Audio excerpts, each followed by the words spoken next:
Maharaj, Bharat Ratna doctor Babasaheb Ambedkar, Mahatma Jyotiba Phule आणि या चक्रधर स्वामींच्या भूमीत आलं म्हणून त्या सगळ्यांना मनापासून वंदन करतो, मनापासून खऱ्या अर्थाने विनम्र अभिवादन करतो।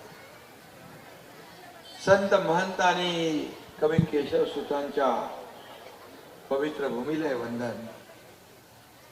आणि जळगाव जिल्हा म्हणजे बहिणाबाईंचा जिल्हा, त्यांनाही वंदन करतो।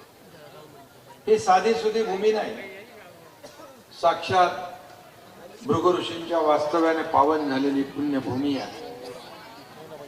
अशा या ऐतिहासिक आणि सांस्कृतिक वारसा लाभलेल्या शहरात विकासाचं नव पर्व आपल्याला आणायचं। आणि या भडगाव नगर परिषद नगराध्यक्ष पदाच्या उमेदवार आपली लाडकी बहीण रेखा प्रदीप मालचे यांना आपल्याला निवडून द्यायचं आहे। आणि त्यांच्या संपूर्ण टीमला, किती लोक आहेत? 16 लोक, 24 लोकांची मोठी टीम आहे। आणि या सर्व नगरसेवकांना आपल्याला येणाऱ्या निवडणुकीमध्ये भरघोस असं मतदान करायचं, ही विनंती मी करायला आपल्याकडे आलेलो आहे। खऱ्या अर्थाने आज या सभेमध्ये लाडक्या बहिणी इकडेही आहेत, मागेही आहेत, समोर आहेत, इकडे बसल्यात, इकडे पण आहेत। लाडक्या बहिणींचं मी मनापासून स्वागत करतो, लाडक्या बहिणींना धन्यवाद देतो आणि लाडक्या भावांनाही धन्यवाद देतो। लाडके भाऊ देखील पाठीराखे सगळे उपस्थित आहेत। गुलाबराव पाटील आहेत, आपला हेमंत किशोरप्पा पाटील आहे, सर्व व्यासपीठावरील सन्माननीय पदाधिकारी आहेत, अनेक नगराध्यक्ष। मगाशी गुलाबरावांनी एकेका माणसाला वरती उभं राहायला केलं आणि सगळे काही नगराध्यक्ष, काही नगरसेवक, अशी अनुभवी टीम या ठिकाणी शिवसेनेच्या वतीने उभी आहे। रेखाताईच्या रूपाने एक सामाजिक भान असणारा चेहरा या ठिकाणी आपल्या समोर शिवसेनेने दिला। आणि गिरणीच्या तीरावर खऱ्या अर्थाने हे आपलं भडगाव आहे। आणि म्हणून मी सांगतो, गिरणीच्या तीरावर एकच आवाज घुमणार, धनुष्यबाण आणि रेखाताई जिंकणार, अशा प्रकारचा विश्वास मी या ठिकाणी व्यक्त करतो। रेखाताईला दिलेलं मत हे भडगावच्या विकासाला मत असेल, रेखाताईला दिलेलं मत हे भडगावच्या विकासाला मत, आणि धनुष्यबाणाला मत म्हणजे विकासाला मत। आणि माझ्या लाडक्या बहिणींनी दिलेलं मत हे तुमच्या लाडक्या भावाला मिळालेलं मत, असं मी या ठिकाणी सांगू इच्छितो। तुम्ही सर्वांनी आशीर्वाद दिलात तर डबल इंजिन सरकार राज्यात आहे, इथं ट्रिपल इंजिन होईल। आणि ट्रिपल इंजिन इतक्या वेगाने काम करेल, कामं तर एवढी झाली आहे, परंतु जी काय उर्वरित कामं आहेत मला किशोरप्पाने सांगितलेली आहे। आणि म्हणून रेखाताईने एकट्याला नाही, सर्वच्या सर्व टीमला आपल्याला वाजत गाजत नगर परिषदेत पाठवायचं आहे आणि विरोधकांचा बँड वाजवायचा आहे, विरोधकांचं डिपॉझिट जप्त करायचं आहे। एवढी मोठी ताकद तुमच्या हातात आहे। एवढी मोठी नगर परिषदेची सभा, हे एवढे सगळे लोक तुम्ही जर कामाला लागले आणि 2 तारखेपर्यंत हा टेम्पो कायम ठेवला तर मला वाटतं समोरच्या सगळ्यांचा सुपडा साफ, डिपॉझिट जप्त झाल्याशिवाय राहणार नाही, असा विश्वास या ठिकाणी व्यक्त करतो। लोकांचं प्रेम आहे शिवसेनेवर. कारण गेल्या 3 वर्षात या राज्यात आपण क्रांती घडवली आहे. उठाव केला. गुलाबराव किशोरप्पा सोबत होते. आम्ही सत्ता सोडून गेलो. सत्तेहून पाय उतार झालो आणि या महाराष्ट्रातल्या तमाम जनतेच्या मनातलं सरकार आम्ही आणलं. या माता भगिनींच्या, माझ्या लाडक्या भावांच्या, शेतकऱ्यांच्या, कष्टकऱ्यांच्या, सगळ्यांच्या मनातलं सरकार आलं.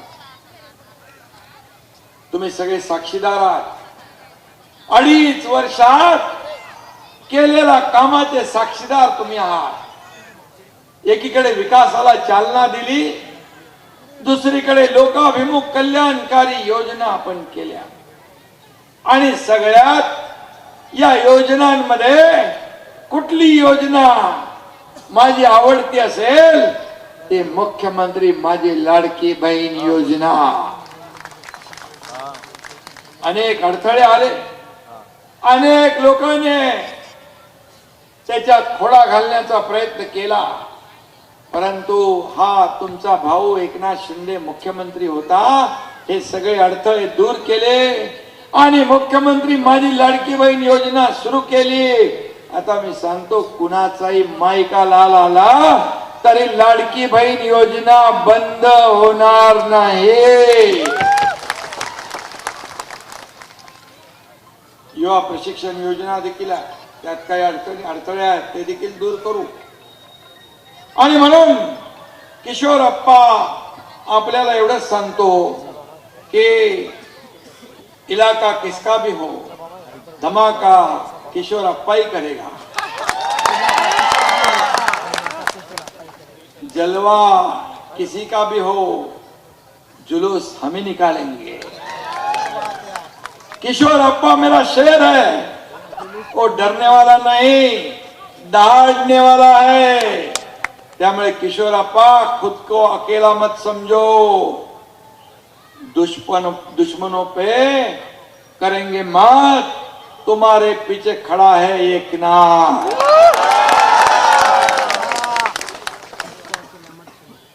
गुलाबराव, तुम्ही पण किशोरप्पा कसा कलाकार आहे ते सांगितलेलं आहे. किशोरप्पांनी काम केलंय. किशोरप्पाला मी मुख्यमंत्री असताना किशोरप्पा किती पैसे दिले, किती निधी दिला योजनांसाठी. कोट्यावधी रुपये विकास प्रकल्पांना आपण दिले. आणि म्हणून त्याची कामं झालेली आपण पाहतोय. हे सर्व शिवसेना काम करणारा पक्ष आहे. आपत्ती तिथे शिवसेना, संकट तिथे शिवसेना, हे गणित आहे आपलं, हे धोरण आहे. आणि 80% समाजकारण, 20% राजकारण हा बाळासाहेबांनी दिलेला गुरुमंत्र आहे. आणि म्हणून मगाशी गुलाबरावांनी सांगितलं, हा एकनाथ शिंदे इर्षाळवाडीला पोहोचला. इर्षाळवाडीमध्ये आदिवासी वाडी होती. डोंगरच खाली आला, सगळं गाडून गेलं. शेकडो लोक त्याच्यामध्ये मृत्युमुखी पडले. एकनाथ शिंदे खाली बसून व्हॅनिटी व्हॅन मधून फिरून परत जाणारा एकनाथ शिंदे नाही, तो त्यांच्या मदतीला धावून जाणारा एकनाथ शिंदे आहे. काय परिस्थिती होती वरती, आक्रोश होता, मुला बाळांचा आक्रोश, महिलांचा, माझ्या बहिणींचा आक्रोश. एकीकडे ढिगारे उपसण्याचं काम आपली रेस्क्यू टीम करत होती, दुसरीकडे मेलेल्या माणसांच्या जे काय प्रेत होती ती काढण्याचं काम सुरू. पाऊस, वादळ, वारा होता. अशा परिस्थितीमध्ये एकनाथ शिंदे फक्त बघत बसणार नाही, तर महापूर असू दे, इर्षाळवाडी असू दे, संकट असू दे, पेलगाम मध्ये आपले लोक अडकलेले असू दे, एकनाथ शिंदे धावून गेल्याशिवाय राहणार नाही. मी कार्यकर्ता म्हणून काम करतो. मुख्यमंत्री होतो तेव्हाही कार्यकर्ता म्हणून काम केलं, आजही कार्यकर्ता म्हणून काम करतोय, उद्याही कार्यकर्ता म्हणूनच काम करणार आहे. शिवसेना हा कोण्या मालक नोकराचा पक्ष नाही, हा कार्यकर्त्यांचा पक्ष आहे. इथे कार्यकर्त्यांचा सन्मान वाढवणारा पक्ष आहे. म्हणून गोर गरीब लोक या निवडणुकीमध्ये उभे राहू शकले. आणि म्हणून या ठिकाणी मी एवढंच सांगेन, मी किती सभा घेतल्या, या सर्व सभांमध्ये लाडक्या बहिणींची संख्या लक्षणीय दिसली, मला खूप जास्त दिसली. विधानसभेच्या निवडणुकीमध्ये जशी संख्या दिसली तशी संख्या आता दिसते. आणि म्हणून मी आपल्याला सांगतो की माझ्या लाडक्या बहिणींनी ठरवलेलं आहे, यावेळेस काहीच नाही, फक्त धनुष्यबाण आणि एकनाथ शिंदे यालाच मतदान करायचं, अशा प्रकारचा संकल्प सगळ्यांनी केला आहे. गुलाबराव मगाशी म्हणाले ते खासदार श्रीकांत शिंदे यांचं भाषण मी ऐकलं, ते मी ऐकलं. आता वडिलांची बहीण म्हणजे आत्या ना, आत्याकडे भाषाने मत देण्याची विनंती केली. प्रचंड जल्लोष माझ्या लाडक्या बहिणींनी केला. खरा भाषाचं स्वागत जसं करतात तसं केलं. हा जिव्हाळा ओलावा या महाराष्ट्रात निर्माण झाला. मलमिया भाग्यवान आहे. पद, मुख्यमंत्री, उपमुख्यमंत्री, नगर विकास, अनेक पद मी भोगली, परंतु या राज्यातल्या करोडो लाडक्या बहिणींचा लाडका भाऊ ही ओळख सगळ्यात मोठी आहे माझ्यासाठी, सगळ्यात मोठी, सगळ्या पदांपेक्षा. आणि म्हणून फक्त तुम्हाला एवढ्या ओवाळणीवर आम्ही थांबणार नाही. या बचत गटाच्या माध्यमातून रोजगार, स्वयंरोजगार, छोटे मोठे व्यवसाय, उद्योग या माध्यमातून आमच्या लाडक्या बहिणींना लखपती झालेला आम्हाला बघायचं आहे. लखपती झालेला तोपर्यंत आम्ही स्वस्त बसणार. आणि आम्ही दिलेला शब्द पाळतो. बाळासाहेब सांगतात, शब्द देताना 10 वेळा 100 वेळा विचार केला, पण शब्द दिला की मागा नाही. मैं नेहमी सांगतो, एक तो मैं कमिटमेंट करता नहीं, लेकिन एक बार कमिटमेंट कर दी तो फिर मैं खुद की भी नहीं सुनता. असं माझं काम आहे. म्हणून लोक विश्वास ठेवतात. म्हणून तुम्ही एवढ्या मोठ्या संख्येने आलेला आहात. एकनाथ शिंदे बोलतो ते करतो, जे होणार नाही ते बोलणार नाही.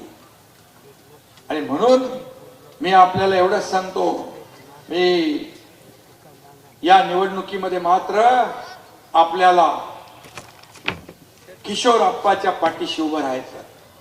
किशोरप्पा, मी आपल्याला एवढंच सांगतो, विरोधकांना देखील एवढंच सांगतो, तुम्ही मारा किती गप्पा, तुम्ही मारा किती थापा, तुम्हाला पुरून उरेल आमचा किशोरप्पा. गुलाबराव बोले हो बरोबर, कितीही थापा तुम्हाला पुरून उरेल. अखेर किशोरप्पा. ए बाबा, थोडा आमच्या लाडक्या बहिणींच्या थोडस मागे सरकते ना, म्हणजे लाडके भाऊच आहेत. आणि म्हणून मी तुम्हाला एवढा विश्वास द्यायला आलो, या भडगावच्या विकासामध्ये आप्पाचं योगदान मोठं आहे. आणि म्हणून अनेक आपल्याला कामं करायची आहे. पाणी योजना मला दिले त्यांनी.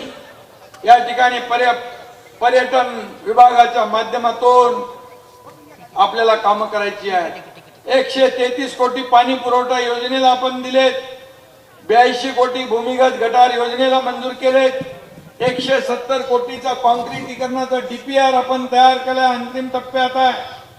आणि MIDC मध्ये देखील उद्योग आणण्यासाठी उद्योग मंत्री उदय सामंत यांना देखील मी सांगितलंय गिरणा नदीवर प्रस्तावित बंधाऱ्याच्या कामांना चालना दिलेली आहे.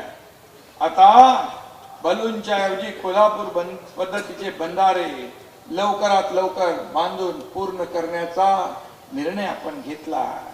आणि म्हणून हे सगळं आहे. आणि तुमच्या एकनाथ शिंदेकडे नगर विकास खाता आणि नगरपालिका नगर परिषदेची सर्व कामं नगर विकास खात्याच्या अखत्यारीत येतात. आणि म्हणून नगर विकास विभागाच्या माध्यमातून या वडगावमध्ये उर्वरित रस्त्याची कामं, दिवाबत्ती, पिण्याचं शुद्ध पाणी, भुयारी गटार योजना, उद्यान, खेळायला मैदान, या सगळ्या स्टेडियम आपले हे आहे का नाही, नाट्यगृह किती पैसे लागणार? 5 कोटी रुपये. आचारसंहिता संपल्या नाट्यगृह इकडे तयार होऊन. अरे जे नाटक करणारे लोक आहेत तिकडं बरेचसे, पण नाट्यगृह नाहीये. आणि किशोरप्पाने जे जे माझ्याकडे मागितलं ते मी मुख्यमंत्री असताना दिले की नाही बाबा. आणि म्हणून मी तुम्हाला विनंती करायला आलोय. किशोरप्पाला किती सगळे लोक जरी आले तरी सुद्धा इथं किशोरप्पाच्या मागे, तिकडे सगळे नेते असतील पण किशोरप्पाच्या मागे ही जनता आहे. जनता जनार्दन ठरवत असते कोणाला नगराध्यक्ष बनवायचं, कोणाला विजयी करायचं आणि कोणाला पराभूत करायचं. जो रात्रंदिवस सेवा करणारा कार्यकर्ता म्हणून किशोरप्पा तुझं नाव आहे. आणि म्हणून तुझी तळमळ, तुझी जी काही प्रयत्न आहेत लोकांच्या मदतीसाठी, आठवडे बाजार वगैरे पण आहे का? काय अडचण आहे त्याला? सगळं नवीन करायचं. नवीन करायला नवीन पैसे लागतील. आणि त्यामुळे तुला माहित आहे, काळजी करू नको की नगर विकास खात्यात आपल्याला हे सगळी कामं करता येतील. आणि मी आपल्याला शब्द एवढाच देतो, माझ्या लाडक्या बहिणींना विनंती करतो, लाडक्या भावांना, लाडक्या ज्येष्ठांसाठी पण आपण योजना केल्या. गुलाबरावांनी मगाशी सांगितलं, लेक लाडकी लखपती, एसटी मध्ये 50% सवलत, मुलींचं उच्च शिक्षण मोफत. एकच तुम्हाला सांगतो, एका मुलीने आत्महत्या केली. मी मुख्यमंत्री होतो, 12:30-1 वाजता टीव्हीवर बातमी झळकली. इंजिनिअरिंगचं शिक्षण घेत होती, 50% फी सरकार भरत होतं, 50% फी पालकांनी भरायची होती. मुलीला धास्ती वाटली, माझे वडील फी भरतील की नाही. तिला वाटलं वडील आत्महत्या करतील आणि म्हणून तिने स्वतःने आत्महत्या करून घेतली. अतिशय दुर्दैवी, मनाला वेदना देणारी, मनाला चटका लावणारी ही घटना होती. या तुमच्या एकनाथ शिंदेने त्याच दिवशी निर्णय घेतला, आपल्या राज्यात आपण सर्वसामान्यांचं सरकार म्हणतो आणि शिक्षणासाठी एक मुलगी आत्महत्या करते. कशाला पाहिजे सत्ता, कशाला पाहिजे राज्य? आणि 50% फी होती, तुमच्या एकनाथ शिंदेने 100% फी मध्ये सवलत देऊन टाकली. हे सरकारचं काम, हे सरकार. शासन आपल्या दारी योजना आपण राबवली. लाभार्थी नव्हते का? पूर्वी होते, लाभ होते, पण कटकट चक्रा मारणं नको म्हणून लाभ सोडून द्यायचे. बाळासाहेब सांगायचे, कार्यकर्ता घरात नाही लोकांच्या दारात शोभून देतो. शासन लोकांच्या दारात गेलं पाहिजे. मी मुख्यमंत्री असताना शासन आपल्या दारी हा कार्यक्रम केला आणि 4 कोटी लोकांना त्याचा फायदा झाला. 4 कोटी. ट्रॅक्टर, टेलर, पॉवर, महिलांच्या योजना, आमच्या योजना, शेतकऱ्यांच्या योजना. कोल्हापूरमध्ये शासन आपल्या दारीचा कार्यक्रम होता. आम्ही व्यासपीठावर होतो. एक व्यासपीठावर एक मुस्लिम मुलगी आली, तिच्या हातात एक छोटं बाळ होतं. मी म्हणालो काहीतरी अडचण असेल हिची. मी म्हणालो काय झालं? तर ती मला म्हणाली, इसका नाम दुआ है. हिंदीत बोलली, मी मराठीत बोललो. बोले मग मैं बोला क्या हुआ? तो बोले आपने मुख्यमंत्री सहायता निधि में से 3 लाख रुपए दिए और ये छोटी बेटी मेरी, उसका ऑपरेशन मैंने किया, इसकी जान बच गई, इसलिए मैंने इसका नाम दुआ रख दिया है. किती लोक आले, किती लोकांना मुख्यमंत्री सहायता निधी मधून पैसे आपण दिले. 2.5 वर्षात तुमच्या एकनाथ शिंदेने 450 कोटी रुपये दिले. 70,000 रुग्णांचे प्राण वाचवण्याचं काम केलं. ही बांधिलकी आहे आपली. हे आपलं कर्तव्य आहे. अनेक अनेक कामं आपण केली आणि म्हणून या महाराष्ट्रामध्ये हा एकनाथ शिंदे लाडका भाऊ झाला, याचा मला सार्थ अभिमान. जिथं जातो तिथे हजारो माझ्या लाडक्या बहिणी सभेला तर येतात, पण रस्त्याच्या दुतर्फा, घरामध्ये, घराच्या बाहेर, वरती गच्चीवर, सगळीकडे गॅलरीमध्ये माझे लाडके भाऊ बहिणी ज्येष्ठ सगळे हसतमुखाने स्वागत करतात. हा आनंद आहे. हीच माझी कमाई आहे. किती प्रॉपर्टी कमवली, किती पैसा कमवला, किती संपत्ती कमवली, यापेक्षा किती माणसं कमवली, किती माणसांचं प्रेम कमवलं, हे माझ्यासाठी महत्वाचं आहे. आणि म्हणून मी आपल्याला एवढंच सांगतो, मला आणखी 3 सभा आहेत. आपण 2 तारखेला धनुष्यबाणा समोरचं बटन दाबायचं. आपल्या नगराध्यक्ष पदाच्या उमेदवार आणि नगरसेवक पदाचे उमेदवार या सगळ्यांना भरघोस मताने विजयी करायचा, ही विनंती आपल्याला करतो. आणि किशोरप्पा, तू चिंता करू नको. तुझ्या पाठीशी ही सगळी जनता आहे. जनता जनार्दन ज्याच्या पाठीशी आहे त्याला कोणी रोखू शकत नाही, त्याला कोणी थांबवू शकत नाही. हिंदी मधला एक डायलॉग आहे गुलाबराव,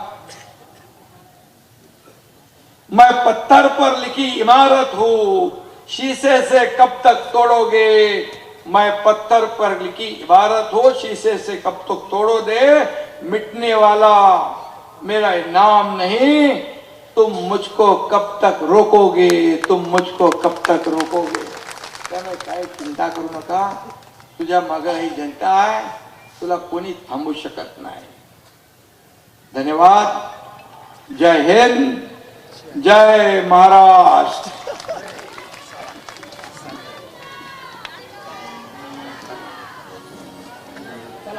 ते काय म्हणते सर्व